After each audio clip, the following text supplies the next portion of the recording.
Hi. So I just wanted to share what a spiritual attack can look like because it's going to come from where you least expect it. But basically, it's anytime someone is trying to influence you to do something that you know God has told you not to do. So if God tells you to do something, you hear it very clearly, and then someone comes along saying, don't do that, or it's unbiblical or something like that, then you know that that person is being influenced by another spirit. It's not of God. And what's happened with me is I've experienced this with close friends, with people from my church, with family members, and it's very sad because these are supposedly people who are Christian, who are followers of Christ, and yet it seems to me that they don't really know God, because how could they know God if they're telling me to do the exact opposite of what God is telling me to do? And so this is what I mean when I say that people who think that they know the Bible think that they know God. Because if you try to limit God to what's described in the Bible, if you try to say that he can't do something new, can't do something different than what's described in the Bible, you will be trapped. I promise that you will be trapped, because he has set a trap for you. So, what does the Bible say about this, though? So,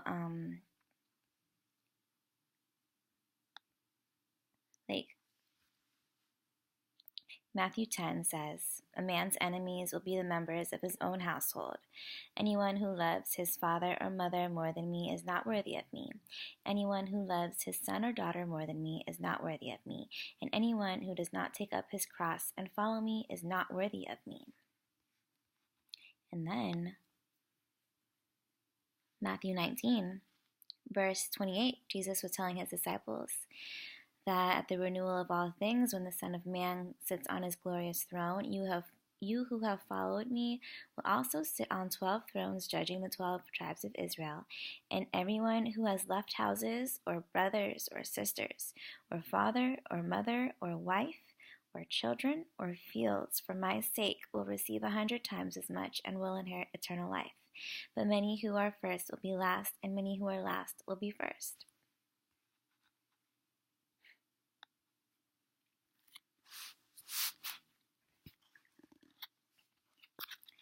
So, like I said, it's just like, it's not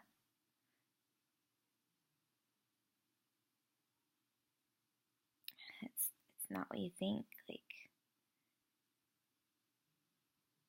God hates doubt. He hates it. And so he's going to separate you from people who are doubting.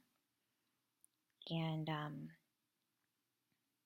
because he doesn't want you to doubt. He doesn't want that written on your heart.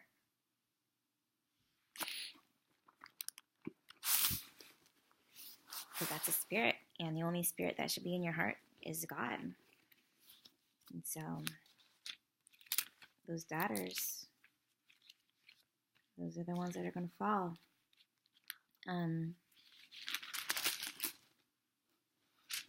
I wanted to share another thing. I was getting so many revelations last night, yesterday, like all day. God was like, yesterday he was like, today is a day of revelation. And sure enough, like, it just did not stop. And I was like, this is crazy. This is so crazy. And he wants me to share it. But before I share it, I just wanted to share like how crazy it is for me, so you understand. Like, I had a dream last night. It was around 9 o'clock. I went to sleep after trying to make a video. I couldn't do it. But so I had a dream that I was driving in a car and I was going too fast and I kept trying to slow down, but I wasn't able to. And I was like going around, the road was curving, but I was going outside the lines of the street and there were bystanders walking on the side of the road and I was trying not to hit them, but I was going so fast. And I was trying to gain control of the car to get back onto the road, but I think I did hit one or two pedestrians. And then at one point, I completely lost control of the brake. And I was headed down this like long pier. And at the end was the ocean. And there were barricades that were in front of that were at the end of the pier. And I was like, God, don't let me fall in the ocean. Please don't let me fall into the ocean. And I was like, make it stop, make it stop. But the car went right through the barricades. But just as the car was about to hit the water, I got my door open and I was able to jump out. But even after the car went down, I was diving under the surface, trying to find little remnants of what was in my car. And like I was so happy when I found like this pot of concealer, like makeup concealer. And then I was like rejoicing when I found my phone, but I was grieving that that my computer was left with the car. And then I got out of the water and I looked down at the water, and the water was like bubbling so much, and it was becoming all thick, like a cauldron. And then I was walking to this hotel room, and there's a river in the city, and the river was bubbling too. And it was like all this water was just like bubbling, bubbling, bubbling, like something was about to erupt. And then I realized that I didn't need to be grieving because all I had to do was call USAA and I would be reimbursed for everything I lost. And it was more, I would be reimbursed more than what my car was worth. But in order to do that, I had to report what I had done because no one knew what I had done. But I had to report it. And so I think the interpretation is just like pretty obvious that God was just giving me too much revelation at one time and I was asking him to stop, but he wouldn't stop. And then like the cell phone, I think, is like my line to God, my communication line with God. And the pot of concealer, like I was wanting to continue to conceal my imperfections, but also what God has been revealing to me.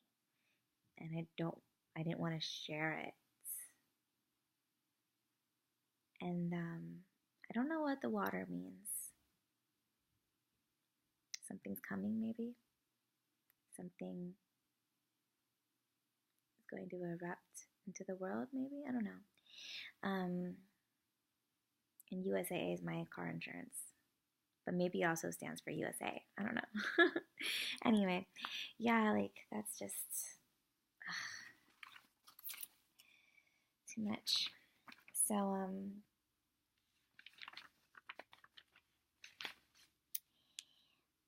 before there's this movie that I watched a couple weeks ago, and this is leading up to what I'm gonna say, so that's why I'm sharing it. But this movie is called Alita, and it's about this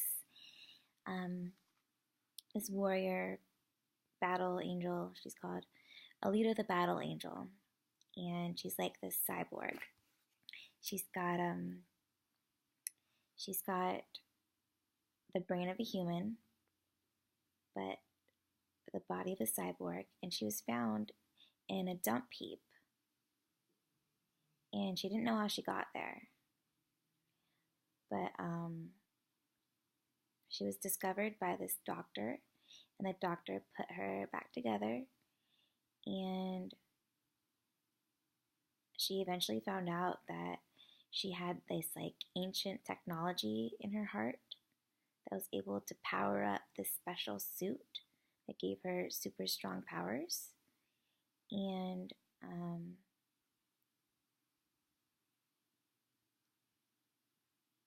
when I was reading up about this movie, debating if I wanted to go to it, God was like, Anna, go, you're going to enjoy this. And so I was like, okay, cool. And so sure enough, I really did enjoy it. Like, I felt like there was so much that God was trying to tell me through it. And she has like short hair. The character has short hair like me. I kind of like my haircut.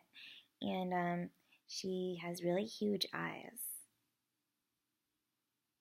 But like I said, she's a person, but she doesn't know where she came from. She doesn't know how she ended up in the dump heap. She has no memory.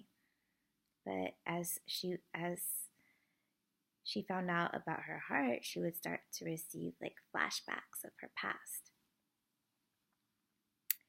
And she was trying to get up into like the heavens or something.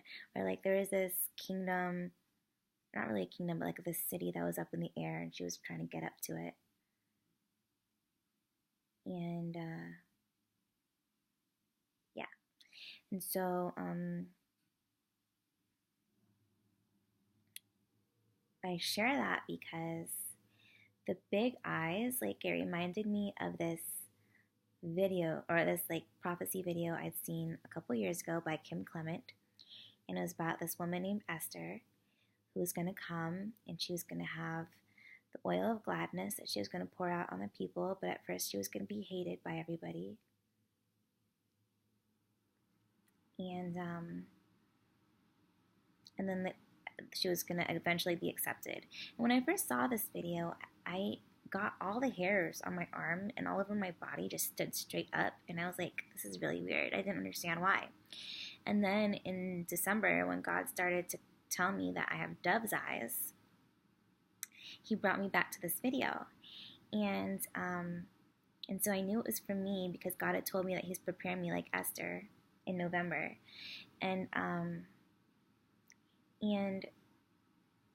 I don't have big eyes, but in the video, Kim Clement was saying that this woman has really big eyes. And I think now that God was referring to me as dove eyes because they're really open to the heavenly realm. And like I talk with God every day. He like calls me, come up here, and I see him, and he tells me stuff and like shows me stuff. And so eventually God stopped telling me that I have dove eyes, and he just started calling me his dove.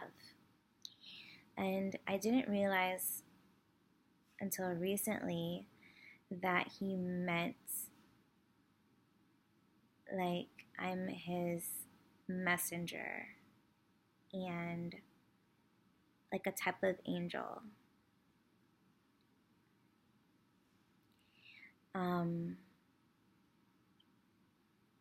And then like, okay, so back in February, God had told me in January that I was going to do a 40-day fast, and that at the end of it, there was going to be a surprise. And I misinterpreted what the surprise was going to be, because when he actually told me what the surprise was, my mind was just like so blown. Like, I was like, what? How could this be? So what he told me is that he told me that the Archangel Michael is adversary. He told me that's the adversary. Jesus' adversary. And I was like, how can this be? I thought he's like the defender of Jesus, or like the defender of Israel, you know? And so I was really confused. But then when I went to Santa Monica and I met with Jesus as a homeless man, and his name was Michael Burns, I knew it was a divine appointment at that moment when he said his name was Michael. And then when he said Michael Burns, I was like laughing to myself. But what God has told me is that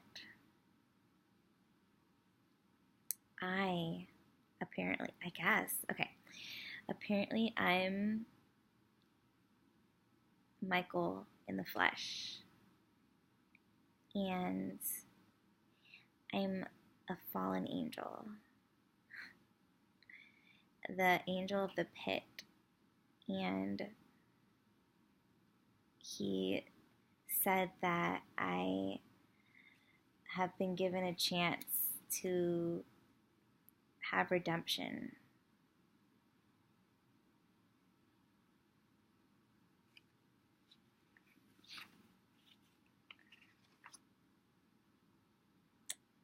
He said he's lifted me up to be reunited with him, and I'm his Jerusalem, the apple of his eye. And he said that I was his hidden manna, his milk and honey in the wilderness.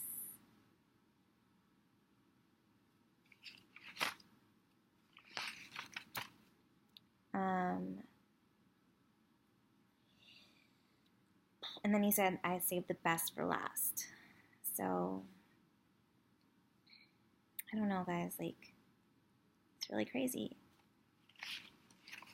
But when the man Michael Burns, when he said his name was Michael Burns, I guess he was talking about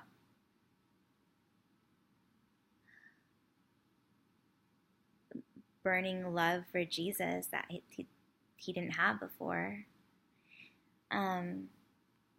There's this song that God's speaking to me through back in like January or February. I had never heard it before because I only listen to Christian music now. And but this song is called "Without You" by Halsey, and when I first heard it, I got chills, and like every hair on my arm was standing up, and I was like, what's going on, Lord? Like, is this song anointed? Like, why am I getting chills over a secular song? And this is the lyrics. So, oops, this is not the right song. Without you. Okay. Oh, it's called "Without Me." And so this is the lyrics. Okay. Found you when your heart was broke, filled your cup till it overflowed, took it so far to keep you close, I was afraid to leave you on your own. I said I'd catch you if you fall, and if they laugh, then F them all. Yeah, there's a curse word in here. Put you right, and then I got you off your knees, put you right back on your feet, just so you could take advantage of me. Tell me how it feels sitting up there, feeling so high, but too far away to hold me. You know I'm the one who put you up there, name in the sky, does it ever get lonely? Thinking you could live without me, thinking you could live without me. And like that's the chorus, is thinking you can live without me. And that was what God told me, was that I thought I could live without him. And that's why he had to do what he did.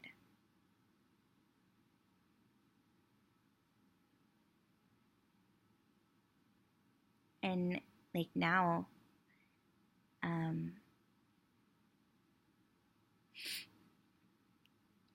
now I just love Jesus so much. So maybe it was like a lesson that God was trying to teach Michael. I don't know. It sounds really crazy.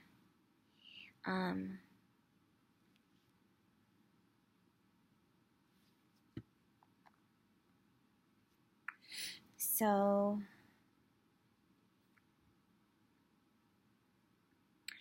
but if you look at in the Bible, okay, so God told me that in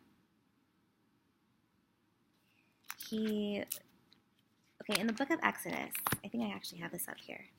Exodus 23, verse 20, it says God's angel to prepare the way. And God says, "See, I'm sending an angel ahead of you to guard you along the way and to bring you to the place I have prepared. Pay attention to him and listen to what he says. Do not rebel against him. He will not forgive your rebellion, since my name is in him. If you listen carefully to what he says and do all that I say, I will be an enemy to your enemies and will oppose those who oppose you. My angel will go ahead of you and bring you into the land of the Amorites, Hittites, Perizzites, Canaanites, Hivites, and Jebusites, and I will wipe them out." And then in the book of Revelation, it also says that Jesus sends his angel.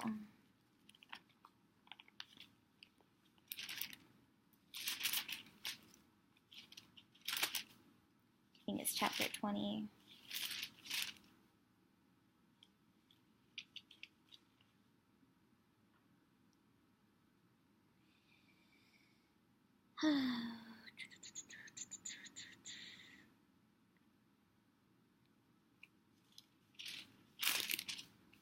Actually, I think it's 22. Okay.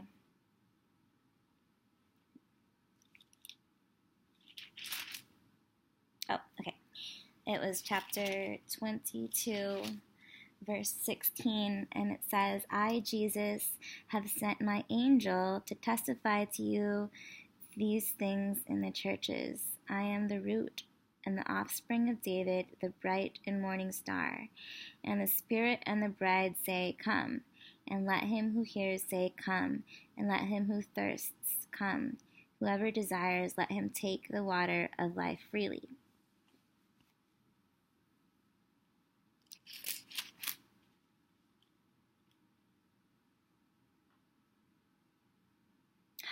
Okay, this is funny. Chapter 22, verse 12.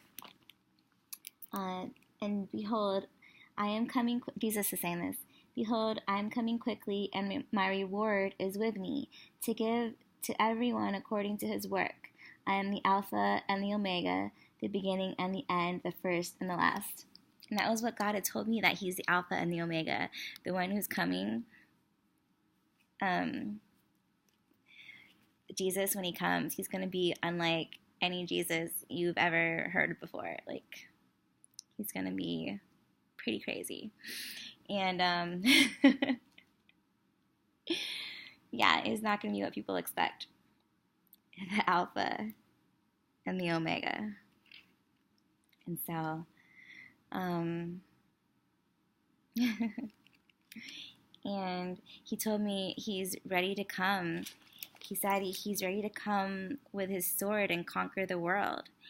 And it's the sword of the Spirit. And he said that I'm of the Spirit.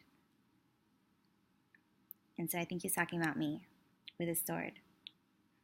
And then he's also called me his reward, because he's going to crown he was going to present me as a crown. And I don't know, it just sounds really crazy. I know, it sounds super crazy. And there's more. There's a lot more that he's shared with me. I don't know if I should get into it in this video. Maybe not. It's really, really crazy. But,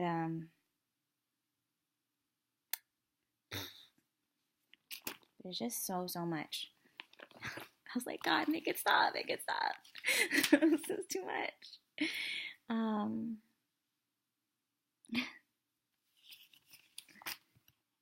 But then I'm confused because then who's Satan? Because Michael is supposed to cast out Satan in the book of Revelation. And then in the book of Daniel, at the end of Daniel, it talks about Michael as well. And I didn't even read that part until today, actually, where it talks about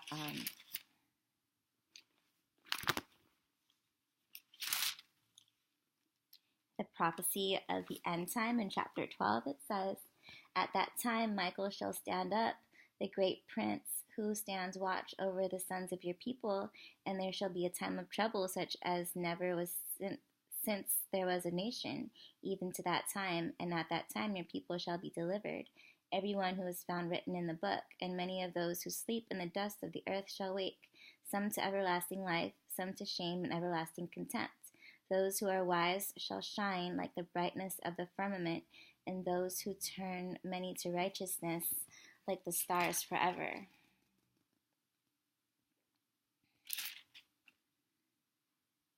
I don't know, guys. It sounds super crazy, I know. But I know that Jesus is coming back in the flesh. And like I said, he's ready to conquer the world. And that day of the Lord is coming. So crazy. When I was reading Amos, when I was reading Joel, like, it's talking about those steeds. Joel especially, like, let me see, where is it? Joel's talking about,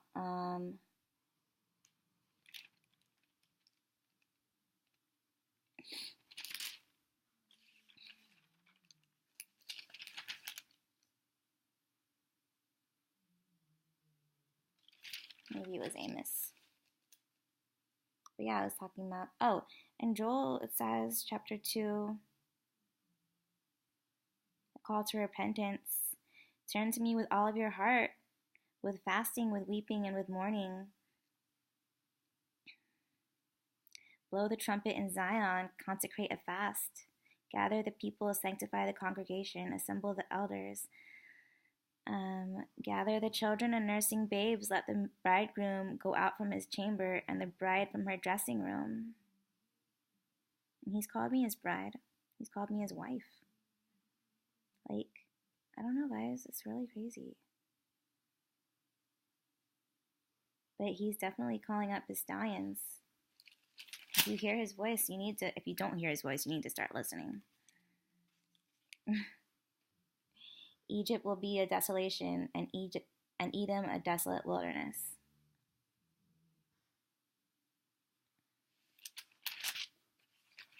Where is it in Amos then?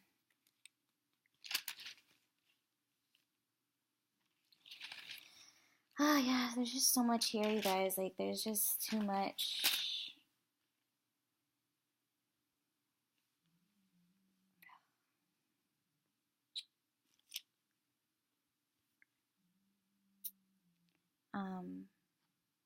God has called me. Yeah, he's called me as Jerusalem, the apple of his eye.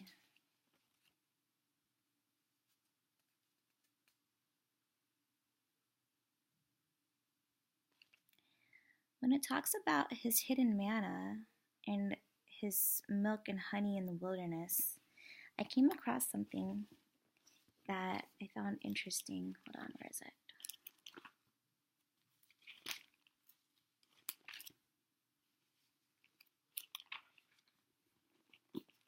When it talks about the prophecy of Emmanuel, which is Isaiah 7, verse 16 or 15, it says, or actually it's 14. Therefore the Lord himself will give you a sign. Behold, the virgin shall conceive and bear a son, and shall call his name Emmanuel. Curds and honey he shall eat, that he may know to refuse the evil and choose the good. For before the child shall know to refuse the evil and choose the good, the land that you dread will be forsaken by both her kings.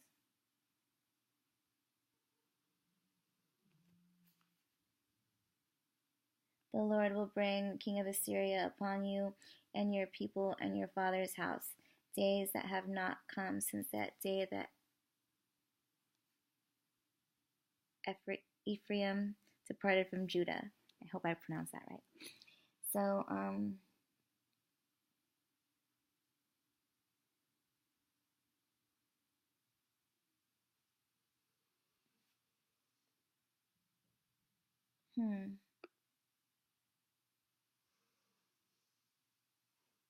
But yeah, curds is like curdled honey, milk. So, I don't know. I don't know, guys. It's just too crazy. But one thing that's interesting is that The first time I was ever prophesied over, which was back in October, God led me to this house fellowship group, and there was a woman there. She was on this side, and there was a man who was on this side, and they were both prophesying over me. The woman said that I was a spiritual giant. The man said all this stuff about me that I was like shocked that he knew about, and his name was Michael. And my daughter's name is Michaela. I don't know if that means anything, but like I guess, I don't know, guys. It's too crazy. Oh, another thing. Okay, I keep saying oh, but like, so that song Halsey, Without Me. Do I want to get into this right now? I don't know. But no, I don't think I want to get into this right now. Okay, I'm just going to stop the video and maybe I'll save it for later. But there's too much. Okay. Like God has just been sharing so much craziness. It's too much. I don't know what to do with it. But anyway, okay. Hopefully you guys don't tear me to pieces from... Oh wait, actually I think there might be something else. Should I share it? I don't know. I won't share it. Okay, next time.